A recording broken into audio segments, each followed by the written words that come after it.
Santapan Harian, Senin, 29 Juni 2026.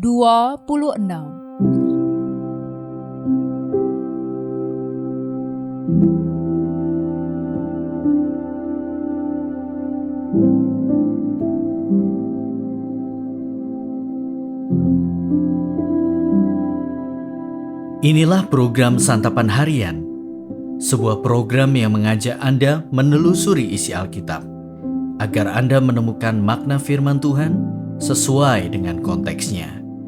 Santapan Harian tertuju bagi Anda yang ingin memiliki kehidupan rohani yang segar, kuat, dan sigap. Hari ini kita akan membaca 1 Samuel pasalnya yang ke-8. Namun kita akan membacanya pada ayat 10 hingga ayatnya yang ke-22. Sebelumnya, mari kita berdoa.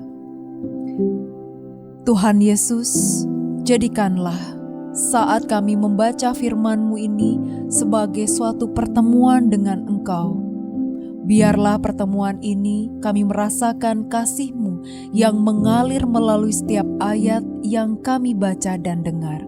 Bentuklah kami menjadi pribadi yang semakin serupa dengan-Mu.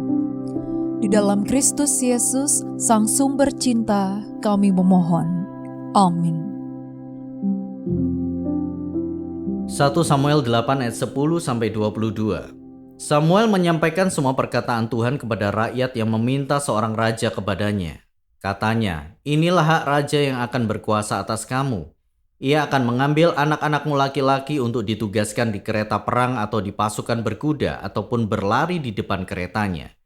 Ia akan menugaskan mereka sebagai kepala pasukan 1.000 dan pasukan 50. Mereka akan membajak ladangnya dan menuai panen baginya. Mereka akan membuat peralatan perang dan perlengkapan keretanya. Ia akan mengambil anak-anakmu perempuan untuk menjadi pembuat minyak wangi, tukang masak dan pembuat roti. Ia akan mengambil yang terbaik dari ladangmu, kebun anggurmu dan kebun zaitunmu untuk diberikan kepada pegawai-pegawainya. Ia akan mengambil 1/10 dari gandummu dan hasil kebun anggurmu untuk diberikan kepada pembesar-pembesar istananya dan para pegawai lainnya. Ia akan mengambil budakmu laki-laki dan hambamu perempuan, yang terbaik dari ternakmu dan keledaimu untuk dipekerjakannya. Ia akan mengambil 1/10 dari kambing dombamu. Engkau sendiri akan menjadi budaknya. Pada waktu itu kamu akan menjerit karena rajamu yang kamu pilih itu, tetapi Tuhan tidak akan menjawab kamu pada waktu itu." Tetapi rakyat menolak mendengarkan suara Samuel dan mereka berkata, "Tidak, harus ada raja atas kami, supaya kami juga sama seperti semua bangsa lain. Raja kami akan memerintah kami, memimpin kami dan berperang bersama kami." Samuel mendengar semua perkataan rakyat dan menyampaikannya kepada Tuhan. Tuhan berfirman kepada Samuel, "Dengarkanlah suara mereka dan angkatlah seorang raja bagi mereka." Kemudian Samuel berkata kepada orang Israel, "Pergilah kamu masing-masing ke kotamu."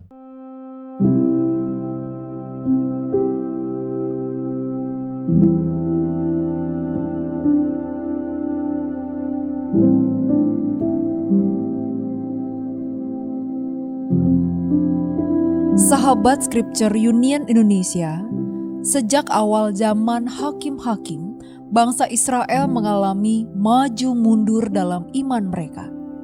Satu generasi berdosa, bertobat, dan berbalik kepada Tuhan. Lalu generasi berikutnya kembali berdosa. Sayangnya siklus yang sama masih terulang. Samuel menetapkan kedua anak laki-lakinya menjadi hakim. Namun, mereka tidak mengikuti jejak ayah mereka dalam hidup yang benar. Melihat hal itu, para pemimpin Israel datang kepada Samuel dan memintanya mengangkat raja bagi mereka.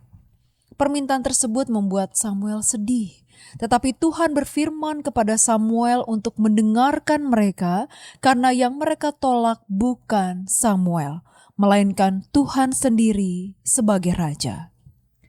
Meskipun Tuhan melalui Samuel telah memperingatkan dampak negatif dari kekuasaan raja seperti penindasan, kerja paksa, dan pajak yang berat.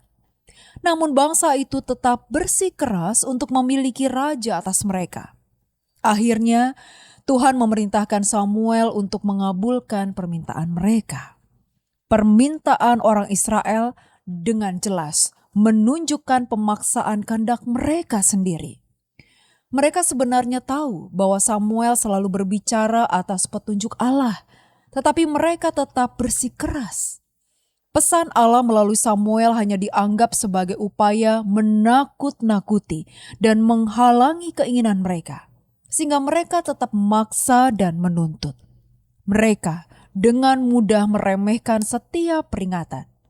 Ini adalah gambaran dari hati yang telah membatu.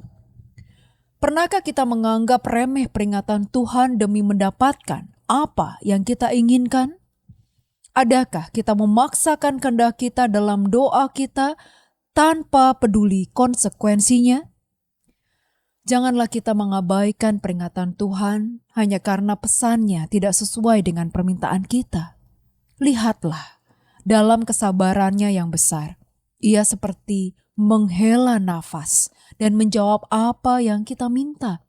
Bukan karena Ia setuju, tetapi karena Ia hendak mendidik kita melalui konsekuensi dari keinginan kita. Biarlah hati kita tidak lagi sekeras batu, tetapi selembut kapas karena kita mau mendengarkan Tuhan. Mari kita berdoa.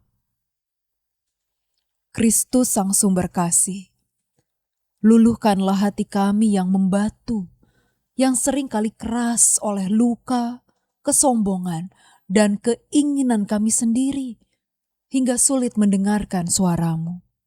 Siramilah jiwa kami dengan kasih dan belas kasih-Mu, supaya hati yang dingin kembali hidup, lembut dan peka terhadap kehendak-Mu, serta kebutuhan sesama.